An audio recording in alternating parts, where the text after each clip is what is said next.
Ozians, let us be glad, let us be joyful that today we are bringing you the official Before the Downbeat, a musical podcast movie review of Wicked. Yes. Are people born wicked, or do they have a wicked movie thrust upon them? As we are seeing by audience reactions, they are embracing their inner green and pink, And I've been embracing that for a long time with none other than my co-host for this episode. She is the person who's probably gone to the Ozdust Ballroom with me the most times, including on Broadway. It is none other than the alphabet to my Glinda, the wonderful Jessica Maxwell, but no longer Maxwell. Well, it's still Maxwell in the paperwork, so. Still Maxwell in the paperwork. Fair enough. Yes. The last time you were on, you were engaged. You weren't married yet, but now you are officially married. Official. You're officially married. So there we go. But yes, welcome back to Before the Downbeat, Ms. Maxwell. Can't remember the last time we had you on. What was it for? We talked about Legally Blonde. Mm-hmm. We talked about Spring Awakening. It might have been when we watched Chicago. Yes, that's right. We watched Chicago together. Yes. Oh, that was a good one. that was a fun watch along. We had a good conversation. That was a fun watch. Right. And now we're going to talk about a musical that you and I both adore. Mm-hmm. And one that we have talked about since high school. That is where you got your nickname in my phone. You are still referred to in my phone as Elphaba. Oh, you were not Jessica. When you were texting me as I was driving for work, it said Elphaba sent you a text. And my coworker was like, who the hell is that? I'm like, long story. Long story. Yep. Yeah. But, this is one that you and I have loved for a very long time. I remember talking with you about it in high school, saying, you'd be the perfect Glinda because you have blonde hair. And you went, no, Mac, I'm an Elphaba. No. I went, well, that's even better because I want to be Glinda. Yeah, I definitely identified with Elphaba in high school. Don't let the blonde hair fool you. Well, as long as you didn't identify with Dr. Dilliman, I think we're okay. Yeah. Because it doesn't end well for him. No. That poor goat. So, there we go. All right, but let's dive into this because we've waited a long time for this movie. It's finally here. General thoughts and opinions, because I've now seen it thrice. You and I saw it together last Friday. That's right. So now that you've had a few nights to sleep on it, where are you feeling with it? Are you still in that after Wicked glow? Are you still wiping those tears away like you were in the movie? Well, the glow has passed a little bit, but now I've definitely had time to sit with it and think through it. And my initial impression going into it is, in comparison to how I feel about it now, it's a total 180. Because I went in with a lot of hesitations. I did not think I was going to like it. My expectations were really, really high, and I came out loving it. And I think it was so well done. The visuals, the cast, the music, like there were so many things that ran true to the musical, but still put their own sort of unique spun to kind of differentiate from it a little bit. Yes, I completely agree, because you and I were both very skeptical about this. There were multiple times where we were looking at each other going, wait a minute, we're like, what are we doing? I mean, right off the get-go, I had some apprehension because they first announced Cynthia Erivo in the press release, and I went, perfect choice. Olivier winner, Tony winner, like, she can belt out the part of Elphaba. We are in good hands, because if they had cast someone who couldn't sing, or we had questions if she could sing, I'd be like, oh crap, this is gonna be a long movie if our Elphaba can't pull it off the music. But then they said Ariana Grande as Glinda, and that's where my first ears perked up and went, okay, I'm a bit nervous. And people looked at me and went, really, Ariana Grande? I'm like, yeah, because for the most part, I'd known her as a pop singer. So she had a very pop-like sound to her voice, which is not what Glinda is. Glinda is it's written for Christian Oath. It's an opera, musical theater style singing. It's a very, as you say, it's a 180 from what a pop sound would be. And on top of that, Glinda's a very complicated character. Like, she's not like you and I have both seen Wicked on stage many times. We've seen good Glindas, we've seen great Glindas, and what makes the difference is the good Glindas just play the funny, because Glinda can be a very funny ditzy blonde character, and the great Glindas know how to tap into that deeper level of political intrigue that drives that character and makes you question every motive, like every move she makes on stage, whether it's a genuine move or if it's a political move. And so I was like, does Ariana Grande have it in her to do this? Like, bring the depth that this character warrants? Because it's very easy to fall into the ditzy, funny Glinda trap. Yep. And be like very paper thin, one note. And that is hard to connect with as a character, because you got to connect with both these women to sell the story. And, well, and so, no, go ahead. Oh, I was just gonna say, I feel, it's really hard when you, not to mention, are playing a character, and this goes for both of them, that a character that has such a legacy. So many people have played Glinda and Elphaba, and they all have the responsibility of, honoring the original and like what the character stands for, while also still making it their own. So I know there was a lot of when we started to get the first kind of clips of Ariana's as Glinda, it was like a lot of the reaction I saw was, it was very much a lot of people were picking up on the Kristen Chenowethisms. The Kristen Chenowethisms, yes, as I'll put it. And I think seeing that, and then also some of her press, like when she was doing the press junkets, like I was like, I'm still just seeing like how is she going to pull this character off? Yep. Yes. But she did it. She did it. Listen, and that's something the first time I saw this, I came out of that theater and I called my parents, because I told my family, I was like, Cynthia Erivo, she's got this role in the bag. Yeah, she can do it. And I was like, I am really worried about Ariana Grande, and they were like, Max, she'll be fine. You're being, you're just being prejudiced because she's a pop singer. And I'm like, no, it's not that. It's like, you can be a good pop singer. It's like, having a good hockey team. You can be a great defenseman on a hockey team, but if you're not the type of defenseman that is needed to be a winning defenseman, then it doesn't matter if you're a good defenseman. And you could be a great pop singer. That doesn't make you a great actor and a great musical theater singer. It just makes you a really good pop singer. And, I happily eat my witch's hat on this. Yep, me too. Where I'm like, no, Ariana Grande pulled it off. She made it work for this piece. Like, she totally encapsulated the Kristen Chenoweth. Yep. That was her Glinda. That's who she saw on Broadway. And then she brought her own elements into the character, and she brought depth to the role. Like even like just her reactions to things were so subtle and detailed.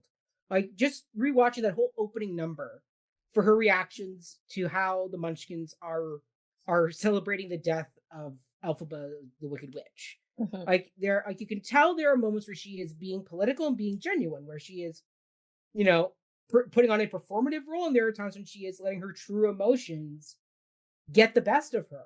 And so, it's one of those things where it's like, oh wow, she actually took the time, did the work, where she took 6 months to work with an actual vocal coach to get the right musical sound she needed for the role. And then clearly she put in a lot of work with an acting coach to really find the depth for the character and bring out every nuanced element to the role that had me throughout the entire piece questioning every move she makes on screen.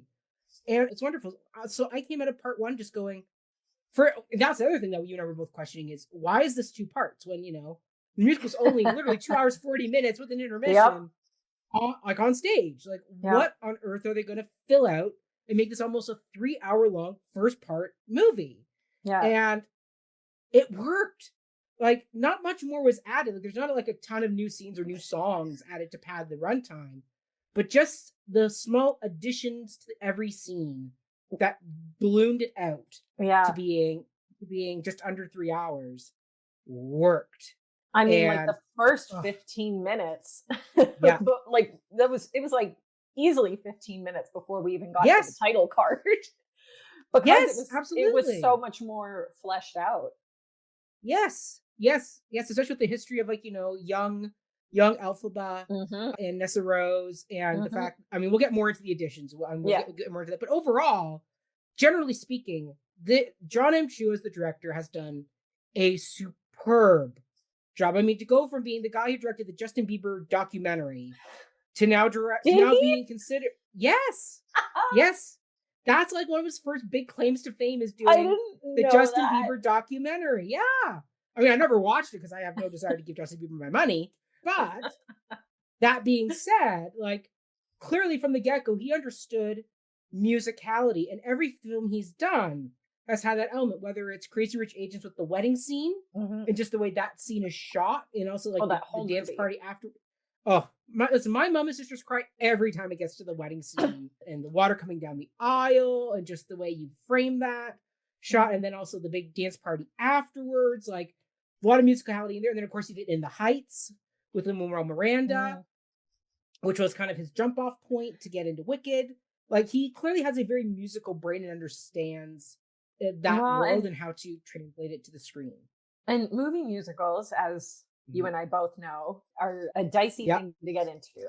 You can either hit the nail on the head with movies like Chicago or West Side Story or what have you, or you can completely miss the mark and it can totally. You said it, not me. Where it can go the other way. And I think one of those musicals where it needs to be in the right hands and it needs to be carefully, like, again, 20 plus years on Broadway, it's still selling out shows. Like, clearly there's a reason and a draw for this musical and there's a reason for its success. And so to then turn around and bring it to the screen, you have to take that same care because there's a whole legion of fans that will tear it apart if you don't put it in with the right care. Well, that's exactly it. And that is something I've talked about when we did our Mean Girls review and it's something that Peter Jackson talked about when he was doing Lord of the Rings, is he very much fought the studio and said, if we don't get the fans on board, then we're a lose-lose situation, because they're going to be the ones that are going to beat the drum for us and bring their family and their friends to the theater to see it again and again and again. And they will come with their friend, like, by themselves to come see it again. If you don't have that base of fans behind you, then it's very hard to break through. And the Mean Girls movie musical didn't know what base were they going for. Were they going for the original 2004 film base, or were they going for the Broadway fan base? Well, I also feel like that one was very confusing, because if you go back to the trailer, but they really didn't market it in a way that said that this was the musical into a film. Like, I think people were just thinking it was like, it was a remake of the movie with like some music. No, it's the musical film. And that's exactly it. So the Broadway community was pissed because you cut a whole bunch of songs and it wasn't musical the way people wanted it to be. And then the people who thought it was a remake of the original film were like, what the hell? Like, why am I getting all these music, song, and dance numbers? So you ticked off both groups. And so Wicked has a very large, strong fan base. So if you don't have them in your pocket, Jon M would have a very hard job. And he was very conscientious of honoring the musical throughout, as well as honoring the original Wizard of Oz community, because that's a huge cinematic community. There's a lot of love for that original 1939 film. So he put a lot of emphasis on that. Like, he understood this game and played it really well. Everyone understood the assignment. Everyone did their homework. Everyone understood the assignment. So the next question is, when do Sue and Dan get to go see Wicked, Jess? Because I'm bringing my family whenever they want to, because I'm trying to figure out when I'll go next. Well, I mean, you and I can go again. I mean, you and I will go, no problem. All the hesitation I had is gone. I loved it. I absolutely loved it. Well, let's dive into more things we love, because it's not just Cynthia Erivo and Ariana Grande that are part of this team. It's got a stellar cast backing them up. Yep. So, who was a performer that stood out to you in the supporting cast? Because you got everybody from Marissa Bodie as Nessa Rose, to Ethan Slater as Bach, to Jonathan Bailey as Fiero, Michelle Yeoh as Madame Moore, Jeff Goldblum as the Wizard, Peter Dinklage as a goat. Like, you know, like, who stood out to you as like a performer you want to give a shout out to from the supporting cast? I mean, all of them were so incredible. Like, again, they all did their homework. Like, Yeah. like I believed it. Like they all just totally hit the mark. But if you're making me narrow down one specifically, it has to be Michelle Yeoh. One or two. Michelle Yeoh, hands down. I cannot wait to see what she does in part 2. Like, I am ready. Yeah. Like, right? Oh, she just, it was like, as soon as she came on the screen, I was like, yeah, here we go. Now, so you and I knew the twist excited. about this character. And she hit it really well. The twist that comes with Madame Morrible. And Michelle, I remember when they announced her casting, I went, because I was picturing somebody like, you know, you could get an Imelda Staunton, you could get, who actually was considered for the role. You could obviously cast a Meryl Streep, a Christine Baranski. You know, there's a lot of actresses who could have played Madame Morrible, but Michelle Yeoh was never in my like top of my list. I'm not saying like she's a bad actress, but she was never someone who I actively thought of for the role. But Jon M did, and he sought her out for the role. And when I watched it, I went, brilliant choice, because Madame Morrible is a character that, obviously, I mean, spoiler alert, we will get into more spoilers later, but slight spoiler, that is revealed is not only is the Wizard powerless and a fraud who is really manipulating all of Oz into believing the animals are behind the problems, but his right hand in this matter is Madame Morrible.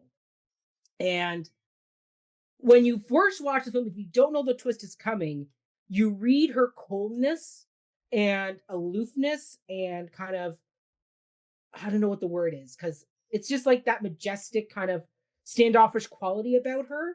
You read that as, obviously, like, particularly around Galinda. Like, you read that as, oh, she sees through Galinda and her kind of suck-uppy nature, and has no interest. Because I mean, you and I both dealt with teachers in high school who, you know, saw right through the bull. And you're like, yeah, you're not sucking up. You're not going to win brownie points with me this way.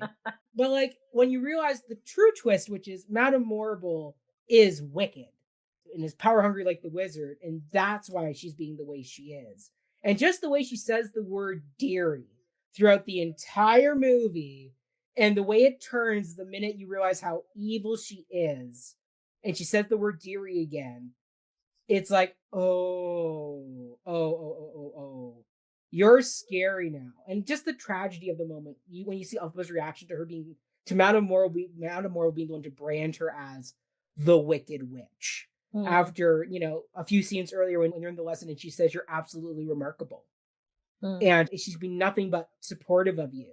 And now to have your mentor turn around and go and turn the entire world against you is so tragic. Even the term mentor we're using loosely because it's all a facade. Yes. Well, Madame Morrible does have magic. So she does help harness the magic. She does, but she's not it's not a mentor in the traditional sense. Like, no, she's manipulating it. She has a hidden agenda, exactly. Yeah, she's actively manipulating every situation she's in. Like a true politician does. My shout out, though, is going to have to go to Ethan Slater as Bach. He is so sweet. And he was the perfect Bach. He really was. I mean, and his whole joke is, I'm the only actor on Broadway under 5'7" who has not played Bach yet. And so now's my chance to play it. It's great. And just his little mannerisms that, once again, we'll get into in our part 2 discussion, what it's setting up for him later on in part 2. And just the way he looks at Galinda is, there's so much love in those eyes for that woman. And obviously there's probably other reasons for that, which we will not get into, because that is behind the scenes drama that real life love too, perhaps. Yeah, exactly. But just, once again, it sets up perfectly that, like, he is just so dweebish, but not gawky dweebish, where it's like stereotypical nerd. He's just sweet. And, like, you know, just the little ways, like, with the handkerchief for Galinda and things like that. Like, and just his little one-liners, like, I cry a lot. And that's why he has so many handkerchiefs. It's like, perfect. perfect cast, and he has such great chemistry with Marissa Bodie as Nessa Yeah, Rose as well, and that is such a sweet pairing. yeah. And I Those two do are great. hope they do release the extended friendship montage that we saw in the trailers and in the behind the scenes vignettes that got cut from the movie, Mm. because that's awesome. That had more details in there, and apparently that's the scene where both Jonathan Bailey and Ethan Slater take off their shirts in the forest to chop some wood together and have a competition for all the Okay. women, which I'm like, that's too funny. That's great. That's a funny scene that I want to see. But performer wise, I do have two shout outs that are not as hot that I feel need a little bit of work. First off is Kayla Sotto as Miss Coddle. Mm. Because basically what they did is they took the Madame Morrible role and split it in two. Because Madame Morrible in the stage show is not only the Dean of Sorcery, but she also is the headmistress of the school. So she has all the admin roommate assignment jobs too. And so they gave that part to Kayla Sotto instead, who many people know as the bearded lady from Greatest Showman. And she's done a lot of Broadway. She did Waitress the musical. She did Les Mis. She's done, I forget the other one she's done, but she's done a whole bunch of Broadway, like big Broadway performer. And she was great. Like, she was a lot of fun. Like, as you said, there's the great line of just a gulch, which, ties back to Miss Gulch. Do a whole episode about all of the Wizard of Oz isms in here that right, gasping. Right. Oh my god. Right. And she was funny. Like, once again, she did very good in the role, but the writing wise, the issue is that she wasn't a fully formed character. No, she wasn't. I feel like her character wasn't even properly introduced.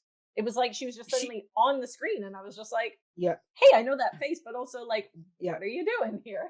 Right? Like, yeah, like Madame Morrible has a throwaway line about, and your head sister's Miss Coddle, but I'm like, why did you have another professor introducing all the faculty when it's like, just give that to Miss Coddle. I don't need another faculty member introducing more faculty. And on top of that, it was a whole thing of someone who is just a what's the word I'm looking for? A bystander to all what's going on around, where it's like, well, because there's a scene where she has to come in during Dr. Dillerman's arrest, and she has the line about, it's out of my hands. And yet when she meets Elphaba, she clearly is very cruel to her in the way she reacts to her being at the school. So I'm like, is she a wicked character where she is, like a bigoted teacher, like kind of like almost like a Professor Umbridge type who is actively wanting to get rid of the animal professors at school and people who are different like Elphaba? Or is she someone who is more of a bystander? And unfortunately, they wrote her in such a way that she's neither or. She's kind of just in the middle. And I would have liked a bit more fleshing out of that character to properly give that give Kayla her due as a performer. Where it's the more you describe it, the more it does seem like a bystander. Like, unless we see something more from her in part 2, I don't think we will. Exactly. So, yeah, that could have been written a little bit differently. Yeah, like written with a bit more detail. The other one, you and I disagreed on this coming out of the theater, is Jeff Goldblum as the wizard. I still think he was a great choice. See, he's fun. Like, he's a very fun guy, but he has so many Goldblum-isms, and he just comes across as smarmy right off the top. So what happens then is in the throne room scene with Elphaba, the twist of the wizard being truly as evil as he appears. Because in Wizard of Oz, he's not evil. He is just a guy who landed in Oz and, took advantage of the situation. Now, mind you, in the book, he's a very different character. Like in L. Frank Baum's book. Like, he overthrows the government and takes over and forces everybody to wear emerald glasses, and that's why the city appears to be emerald, even though it's really not. But that's not what it is in the film and in Wicked. But Jeff Goldblum as a character, like, he's so smarmy that you can't see him but a fraud.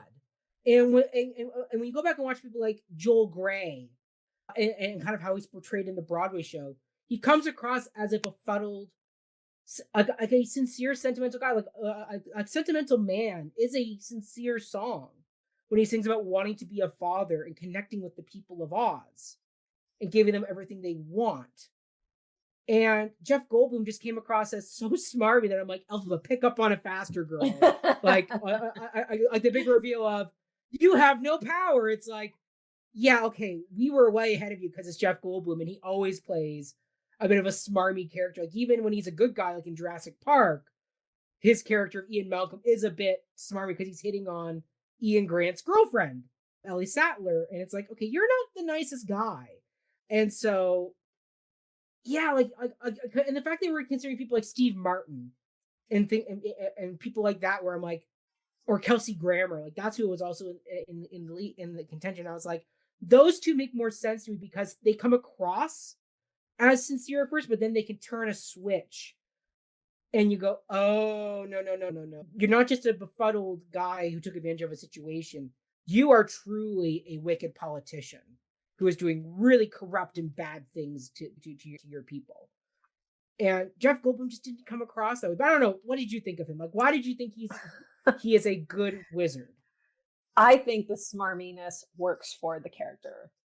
I understand what you're saying about that. Yes, like when you compare it to the movie, like in The Wizard of Oz. I mean, when you compare The Wizard of Oz, it's the same thing where the wizard does have like a machine, but like a fumbling nature to him, in the same way that Joel Grey does.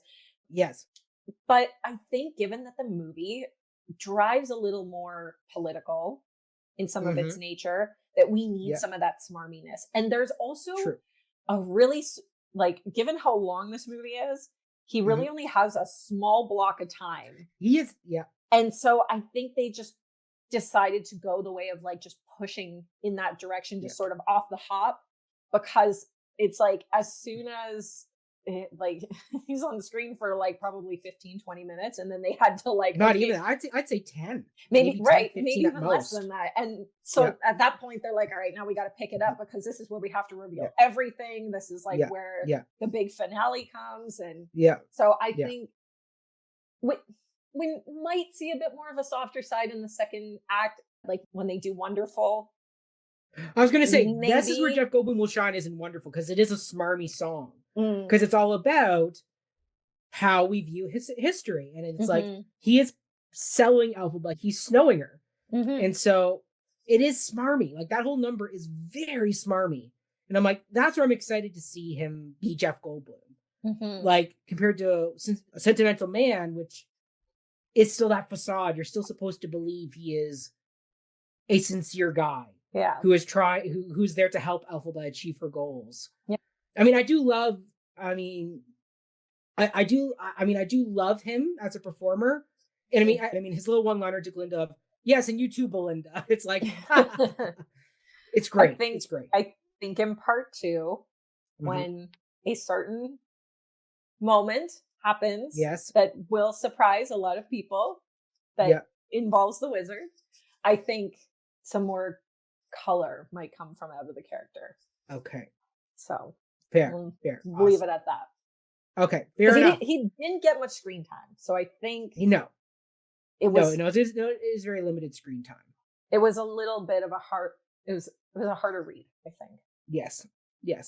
So what was your favorite production or design element of the film?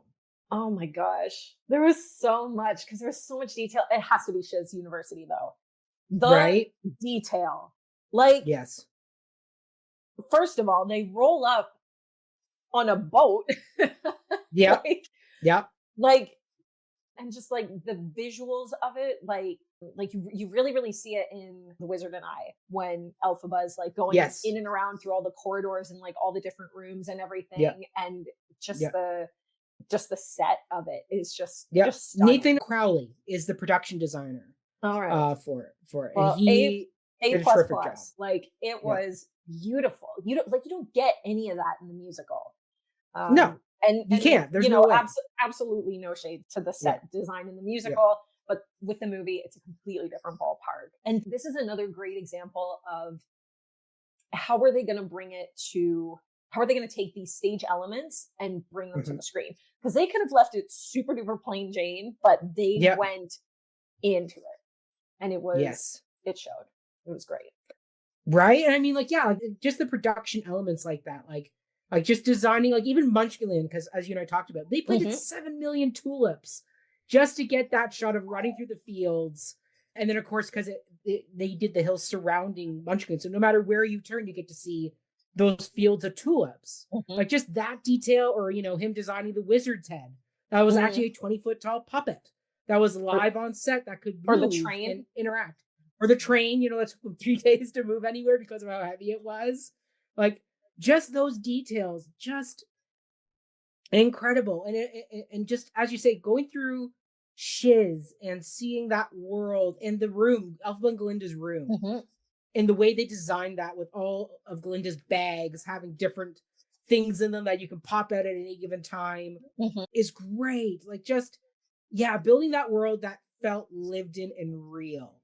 And the fact that Jon M supported the building of practical sets. Like he Yeah. didn't want to do a lot of work in the volume or CGI a lot of it. Like he wanted to be as real as you could possibly be on sets to give the actors a tangible world to work in. Like that wizard throne room is real. Like you can walk into that set with the emerald encrusted walls and the fire and the head. It's just Mhm.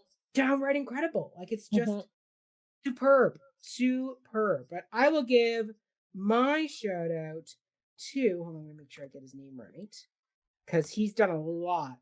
Paul Tazwell as the costume designer, Mhm. who designed the costumes for Hamilton. He did the costumes for the West Side Story, the Spielberg version. So he designed that iconic Anita yellow dress that Ariana DeBose wears for America.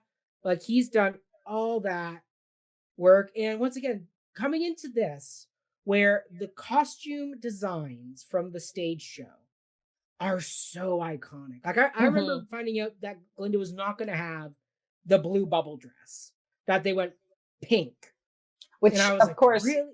well, it's a nod to The original the film, Billy original. Burke. Yeah, Yep. the Billy The Burke Wizard of Oz. original Yep. design. Yeah. Yeah. Which And they so, apparently had to get, they had, like, the studio had to get clearing for it.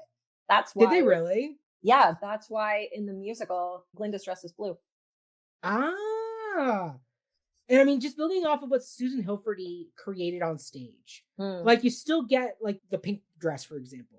You Mhm. still get the encrusted bubbles Mhm. on it, and the fact that he used different things like the Fibonacci sequence to design the skirt of the dress, and just the bubbles in the tiara, and then of course you get the layers, and like you're still getting the whole earthy tones of Alphaba with the way her dress is designed, and even creating their version of this hat, which is Mm. different from the stage show, which is different from the Margaret Hamilton witch's hat. Like it is its own version of the hat. Mm. And it's so good. It Mm. is so iconic. Like just designing, reimagining such iconic costumes. Like even the wizard's costume, with the way his cravat spirals like a tornado, and then in the middle there's an eye, like an emerald eye, stick pin in the middle. That is right there. And then of course you have Michelle Yeoh's Madame Morrible costumes, which were my favorite. I love the Madame Morrible outfits. Like they just have so much detail in them. Like I love her Emerald City dress that she has. It's such an like it's so sleek and villainy, and it is so much detail once again. Like I follow him on Instagram because he's posting now close-ups of all his costumes. Mm. And like even sewn into like the wizard's inner coat lining are little tornado designs. Or Nessa Ooh. Rose's shoes. Like the heels are tornado heels. You know, like just those little details. It's like that's what makes this such a great film, because it Mm. combines with the production elements and the costumes, and they all come together to be such a feast for the eyes. And you just go, 100%. ah, lovely, just lovely. Now, what was your favorite musical number of the movie, Jessica? Do you have one? I'll give you two. Hmm. Well, Defying Gravity, no brainer, Yes. Yeah. 100%. I didn't That's the know one that how, got you to tear up. and I didn't know if it was going to, because I saw all those videos on Yeah. Instagram Yeah. and TikTok and whatever that were like, this was me before the Wicked movie, all happy, whatever. And then Yep. this was me after the Wicked movie, just sobbing. And I was like, hey, look, I cried during the musical. That's a different You experience. cried next to me on Broadway I know. when we saw it together. I know. That's a different experience. You're there Yes. watching it. Like you're watching Yes. the people do it. I'm like, this is a movie. Yes. I'm not going to cry. Cut to Yeah. me at the end of the movie, like, oh no. Yep. Yeah. The ending Yeah. had me in a chokehold. Like Mhm. I couldn't, like, I think like the last 2 or 3 minutes, I wasn't blinking. Like I didn't want to miss anything. Defying Right? Gravity was so beautiful. And it like, again, Cynthia Erivo was like the perfect choice.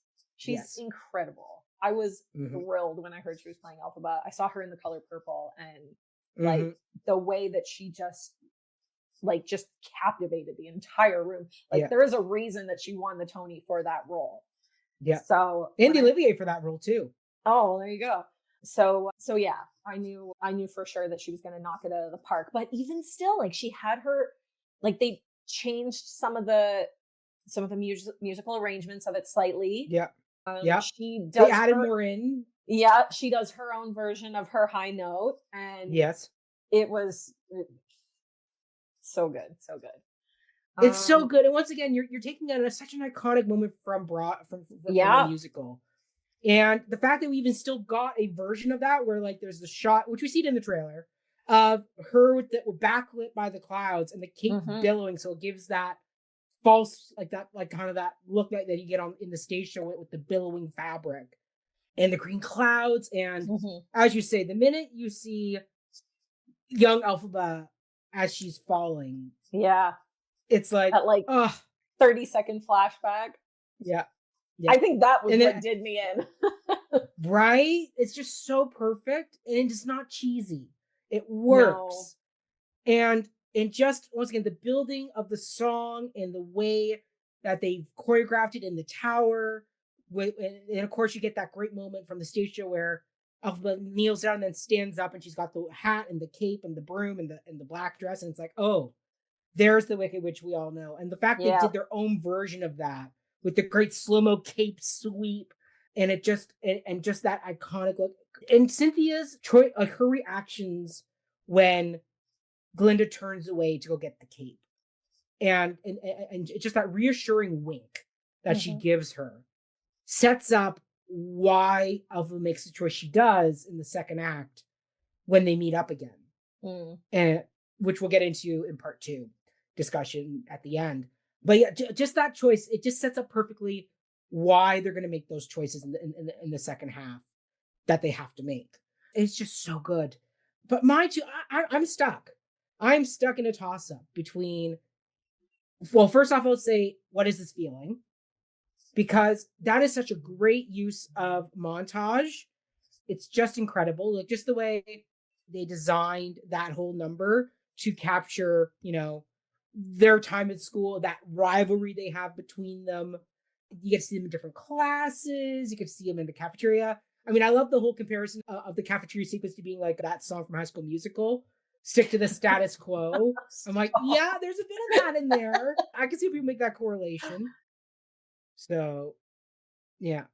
And so there's that one.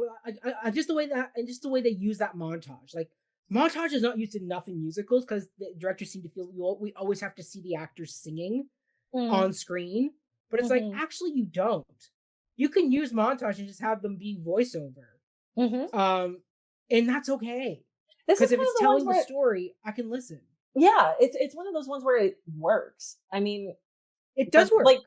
Like right off the top of the song, there's already tension. And then just the fact that when it goes more into the chorus of like loathing, unadulterated loathing. Unadulterated loathing.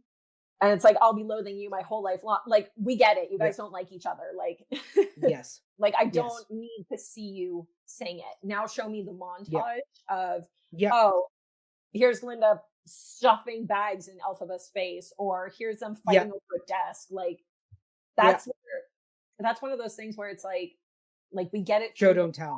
Exactly. Yeah. The other one I will give is the opening number, No One Mourns the Wicked. That is such a terrific opening to the movie. It's a great opener to the musical. The overture is amazing. It is a great opener to the musical. I mean, it's a solid opening number to a musical, but the way they translated it to the screen was terrific. Like just the way you open with the fact that we hear the witches melt. And then of course you get the press news sound of Glinda doing an interview. And then you go in on the hat.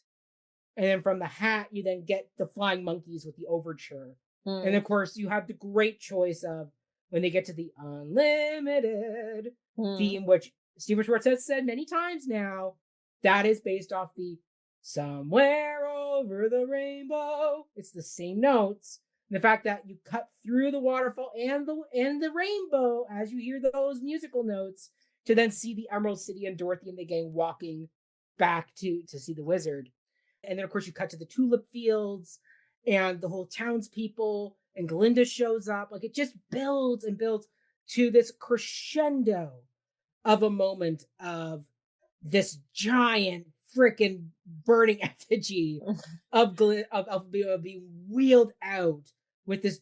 Like, it's just so cinematic. Mm-hmm. And in fact, then you have Glinda burning this huge statue. It's just incredible. And even like the flashbacks where you get to see young Elphaba. And even I love the fact that her mom, it's funny because so Paul Tazewell did the costumes for Hamilton, and you've seen Hamilton, right? Mm-hmm. On stage. The red dress the mom wears is very similar to the Mariah dress that gets worn in Hamilton, the one who the mistress who Alexander Hamilton sleeps with.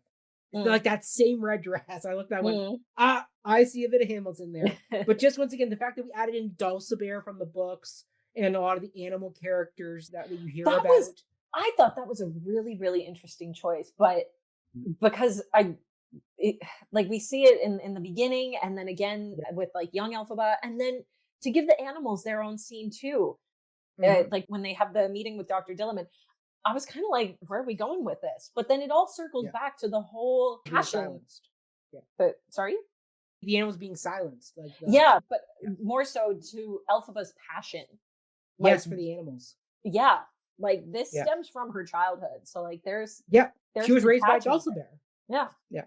And I mean, just the fact that, just the fact that then you get to see just that connection that her and Dulcibert have, and the fact that there was an extended moment at the train station that got cut that's in the screenplay that Dulcibert meets Elphaba at the train station, but Dulcibert stops talking when she sees Madame Morrible and actually pretends to be silent and that she can't speak. Is fascinating choice. But just the fact they added that character in to once again emphasize, as you say, why is Elphaba so passionate about these animals? Like, besides the fact that they're othered like her. Yeah. But it's not the same. Yeah. The othered like her is emphasized way more in the musical. Yeah. In comparison to the movie. Yeah. With the movie, it's like, oh, suddenly I'm actually seeing like a personal attachment. Yes. With the musical, it was just like, oh, you just like really appreciate the animals and like they're different just like you. Yeah, exactly. But you've added that personal connection to the piece. But yeah, just that whole opening number. As you say, it's like almost 15 minutes long with the flashback sequence and everything in there. But it's incredible. Like, it's just so well done, so well shot. And the fact that I love that Jon M embraced the musicality and actually has people dancing in the square, even in the background when they're not, the lead part. Like, there's the one point where Glinda's walking and there's these group of guys dancing with like weird poles in the background. And it's like, I'm not really sure what's going on, but okay.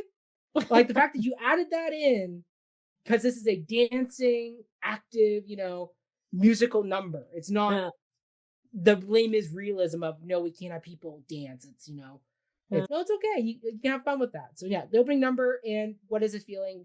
Great songs. But let's talk about some of the additions because we did mention that the flashback is extended with Dulcibert, but there's a bunch more stuff added in. So like, what did you think of the additions, and were there any elements that didn't work from the expansion? I don't know. I think they all managed to work.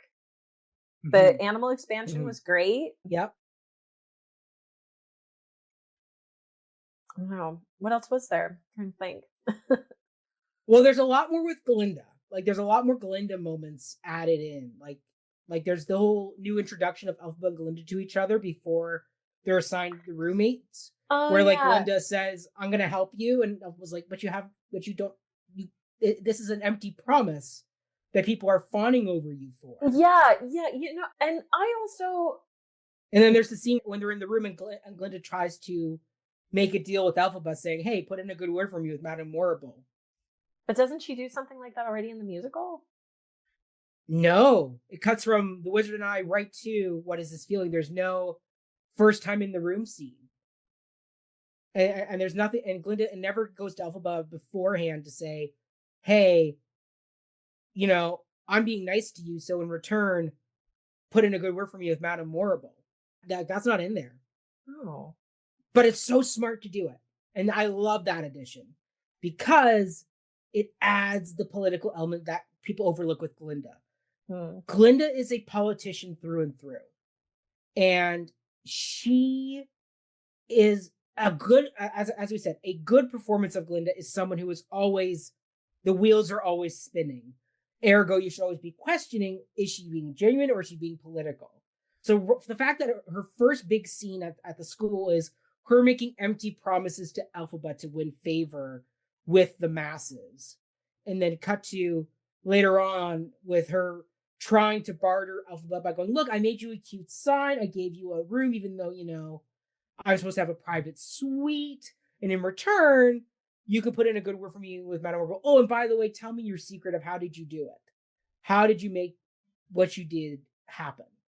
It's like that layering of making Glinda way more political is something I was like, yes, that's the element that people miss about Glinda all the time, is that she's not a mean girl who becomes nice.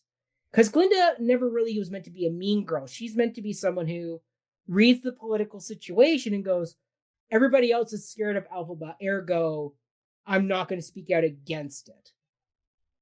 In the stage show, anyway. Like, she comes in, dear old, she's in the stage show, and she goes, oh, you know, everybody's fainting and screaming about Elphaba. Well, I'm not going to say much. I'm just going to, you know, add on to the pile. I'm just going to go with the masses here and kind of play the game until Elphaba gives her what she wants. And then she changes her tune. And so that the Dancing Through Life dance sequence is so beautiful because it's tragic for Elphaba, but at the same time, I'm watching Glinda, and I do believe that she does feel bad for what she did to Elphaba. But I also go, would you feel so bad if you hadn't gotten what you wanted? Because there's the moment where Madame Morrible gives her the training wand and gives the whole speech of, you know, I doubt you'll prove me wrong. You know, I don't think you have what it takes. But by the way, Elphaba's almost here, and you should thank her in person. And she goes, it's Elphaba who did this for me. So by adding those more political scenes in for Glinda, it emphasized the lack of the lack of genuine connection Glinda might have. Once again, you read her as very genuine after I did. Through Life. I did. I question it throughout now. Like, I just go, they're adding those scenes in for a reason. That she is a political person. She even stays in the wizard's throne room after Elphaba runs off. It's not until Madame Morrible says to her, you want to do yourself some good, get her back. And Elphaba and Glinda runs off. Because in the stage show, Glinda says, I'm so sorry, Your Ozness. I'll go get her back for you. And takes the initiative to go. It's not until Madame Morrible prompts her to go get Elphaba back that she just chooses to go get her back. So I think it's there's so many more layers to this. I think she's a strategy, for sure. Mm-hmm. But I also think there is some tenderness there. And there absolutely is tenderness. Like, and there are I don't think Dancing Through Life was a political thing. I think that was where we saw that bit of tenderness. And I definitely think there was a lot of tenderness in that. I agree. I think we still see some, even though she's like doing her makeover bit, I think we still see a little bit of it in Popular. But she reminds me of, not necessarily to the same degree, but she reminds me of characters like Regina George, where it's like, I will look so nice and happy and like I might have like a level of intimidating because I get my way. But like, I also have an underlying strategy where it's like, let's build a friendship, but like, I still want to get what I want. Yes. She's such a fascinating character, and just the choice by Winnie Holtzman, and I forget part two is really going to dictate where they go, because John Chu's already said part one was more of Elphaba's story, part two is Glinda's story, and there's a lot more emphasis on Glinda in part two, which I'm like, that makes sense. She has one of the big numbers, which is thank goodness, where she does have that moment of reflection from her choices. So I just love those additions. Like I watched it and went, Winnie Holtzman, you get this character more. You're giving her more meat to chew on, and you're making us question her more than I do in the stage show. Hmm. So it's fascinating. But what do you say we, throw up our spoiler goat to your spoiler goat, so that way then, we can talk a bit about what we think about part 2. And Where do you so, even want to start? well, so let's dive in and just kind of go. You and I both. So I'll say this first. So the spoiler shield is up. I'll let you know when it comes back down again for all our podcast listeners. But right now, the spoiler shield is up. We're going to dive in deep into where things are going to go in part 2, and we're going to dive into some of the songs and kind of some of the plot points that we know are coming in the second half. So if you don't want to get spoiled for that, skip on ahead to our final thoughts. But let's talk about, first thing I want to talk about is Nessa Rose, because they made a very strong choice that I full on support. They cast Marissa Bodie, who is someone who, unlike on Broadway, where the actress who plays Nessa Rose is, I don't know what the proper politically correct term is, but on stage they can walk. Like they are not disabled. They're not someone who is. They're able. Thank you. They're able-bodied performers, because in the second part, the shoes become enchanted and give Nessa Rose the ability to walk. Marissa Bodie is someone who has grown up using a wheelchair, and so I'm very interested to see how they're going to adapt the Nessa Rose story for the second half, because the whole thing with Nessa Rose is she gets the ability to walk. That's such a big plot point for her that really triggers the downfall of her and Bach's partnership, or forced partnership on Bach's part. And so I'm like, okay, how are we gonna do it? Because I would hate to think they forced like Marissa Bodie into like a harness to like make it look like she walks when she can't. Yeah. I'm very interested to see how they're gonna do, because they say they've changed a bit of that plot. So I'm like, okay, how do they do it? I'm very interested. Yeah, I agree with you. Yeah. That will be interesting to see how that gets played out. Yes. I mean, we do know the shoes don't turn ruby, because we've seen from the trailers, we've seen the close-up of the shoes when Dorothy's wearing them, and they are remaining that silver diamond encrusted shoe. And that's because, MGM owns the rights to the ruby slippers, because that was something that they added for their version. It's a lot of money to pay to turn the shoes ruby. I mean, the fact that it came in a ruby encrusted box, so you did get a bit of the ruby tinge on them, but they're still the diamond encrusted shoe, is important. So yeah, I'm very interested to see how they're going to translate that plot point into the second part. We know that the 2 new songs they added to the show are going to come in part 2. So I'm interested to see what those songs are. I've heard one of them will be for Galinda, potentially called, I think the rumor is that song is called The Girl in the Bubble. So I'm interested, maybe that will take the place of I'm Not That Girl reprise. Because that's such a throwaway reprise stuff. It is, but I love it because it's like such a, like it feels so full circle, because Elphabas was I'm Not That Girl. So yes, I mean, if they can include elements of it and then shift in with this new song, sure. But I'm also down for just like maybe like a song, because I guess I'm Not That Girl reprise comes after Thank Goodness, right? Yes, it's or like it's right after Elphaba and Fiero have run off. Yeah, so maybe it is a replacement song. Yeah, I don't know. And see, like, I don't know. I'm assuming that so they say Glinda gets a new song, and I'm wondering if they'll give another song to like Nessa Rose, because I know they said they're going to flesh out more of what's going on in Munchkinland before Elphaba shows up, because she only has one scene in Act 2. Yeah, and then the house gets dropped on her. It's this whole thing of like how she takes over from her father's governor. So she takes over as governor and strips the Munchkins of their rights. Like there's going to be a whole scene for that for sure. I hope there's more, like a few scenes peppered in before we get to the big scene with Bach becoming the Tin Man. Oh my God, please.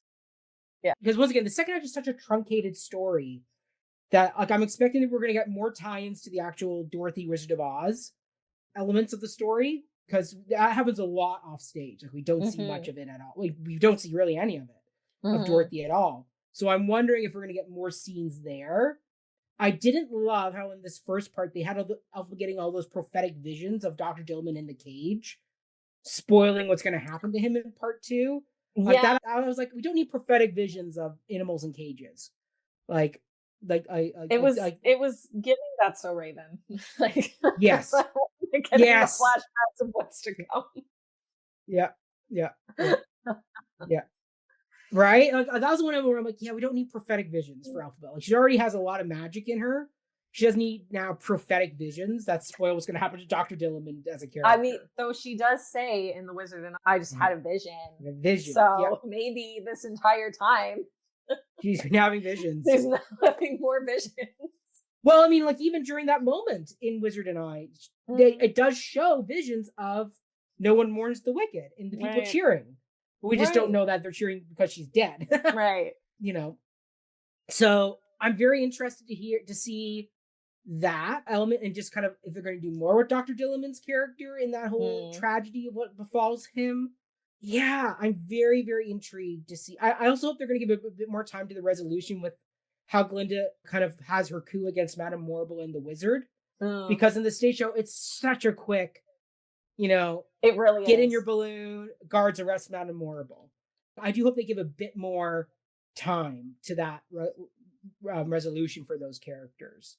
I hope it does happen very quickly. It does. Adding to a point that also happens very quickly, I hope this happens quickly, when Bach gets turned into the Tin Man, because it is such a shocking moment, or at least it was on stage, where it's like, it's one of those things where it like he goes into the cupboard or wardrobe, wardrobe or whatever. Yeah, behind the wardrobe and the clock. Yeah. And then comes out as the Tin Man. Like when I saw that the first time, my jaw was on the floor. I was like, wait, it all makes sense. So I hope they all have. Yeah, right. I mean, that's moment. The thing. Same with Fiera. Right? Like I hope it all. Fiera becoming the Scarecrow. Yeah. Yeah, it's gonna be good. It's gonna be really good. I cannot wait for No Good Deed. That's such a banger of a song. That ties in Defying Gravity, where it's got like such a power to it. Yes. It's gonna be Fiero. And Fiero. Yeah, she's like, they're gonna have her flying all over the place, no doubt. Yeah, like I'm excited for that number. That number is gonna be terrific. Yeah. So yeah, awesome. Well, let's put down the spoiler goat. Thank you, Dr. Dillamond. But Jess, let's give our final thoughts, and let's include in our final thoughts why we think this movie musical worked when we've seen so many other movie musicals not work and not connect with the audience. Like West Side Story was critically acclaimed, so was Color Purple.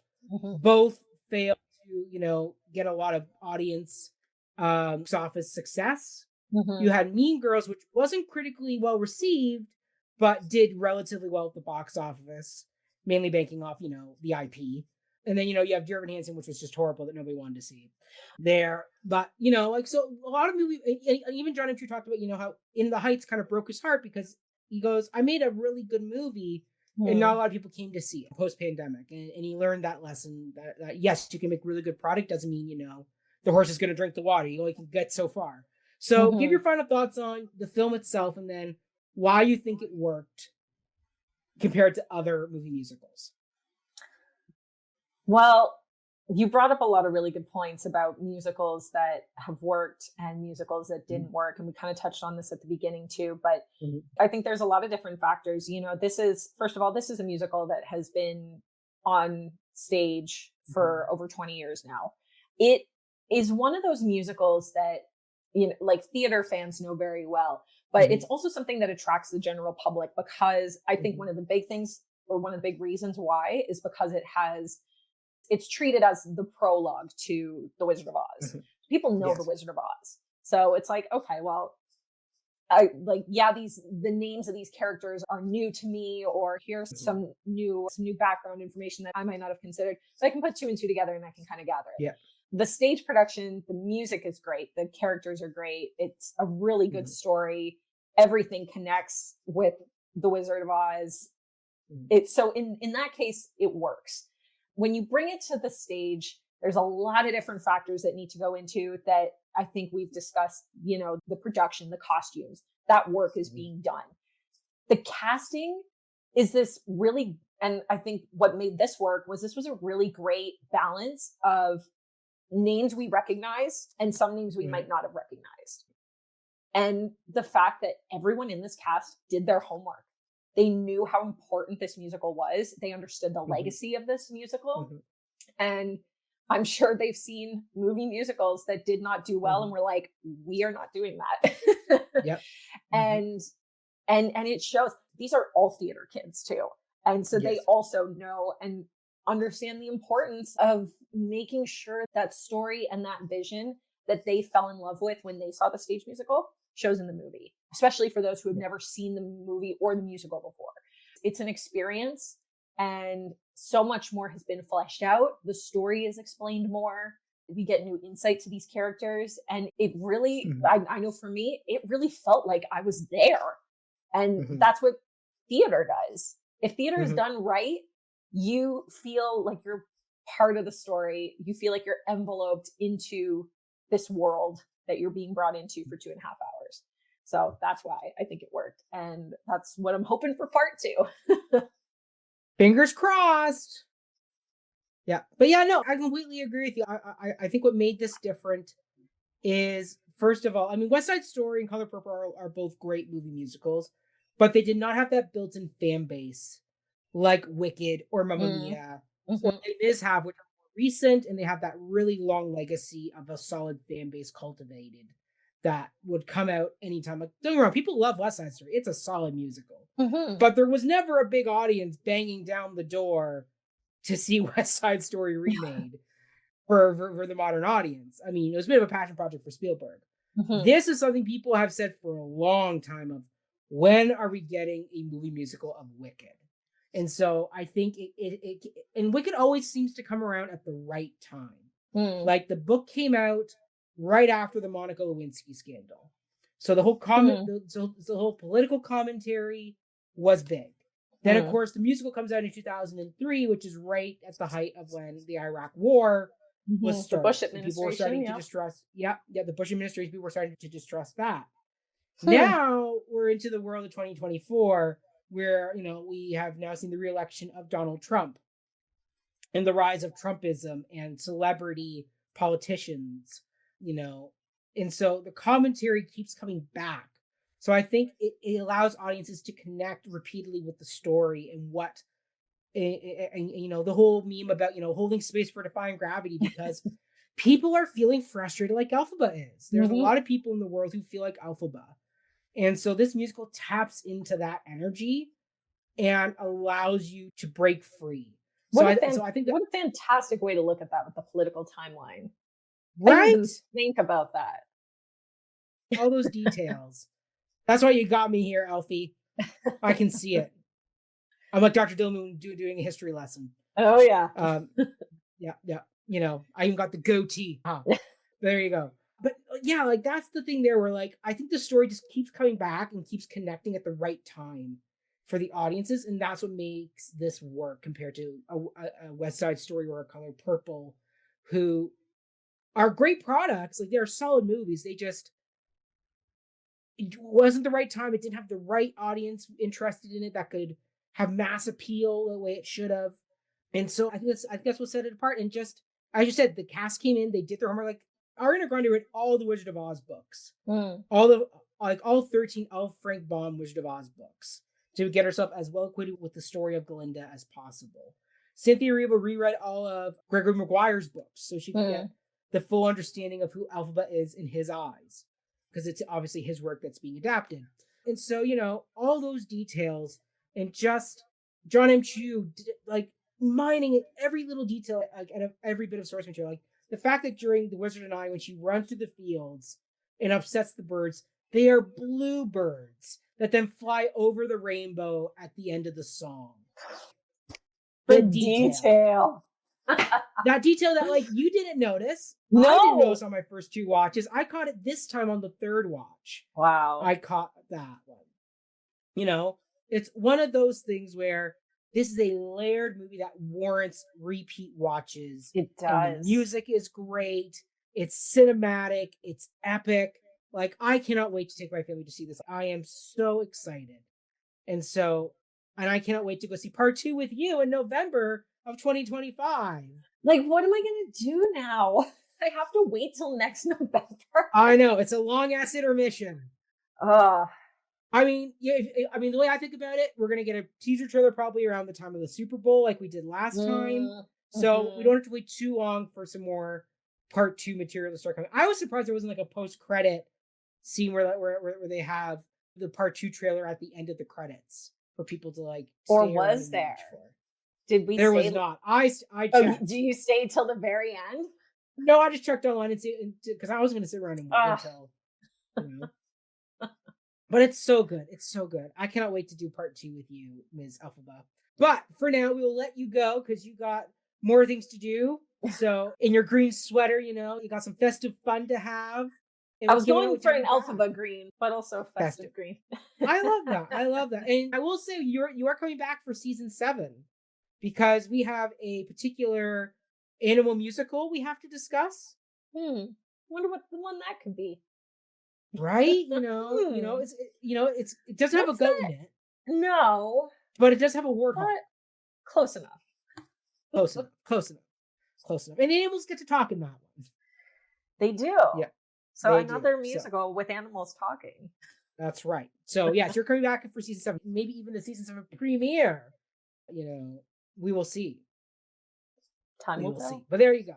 Time will tell. The time dragon clock will tick by and we'll tell. There you go.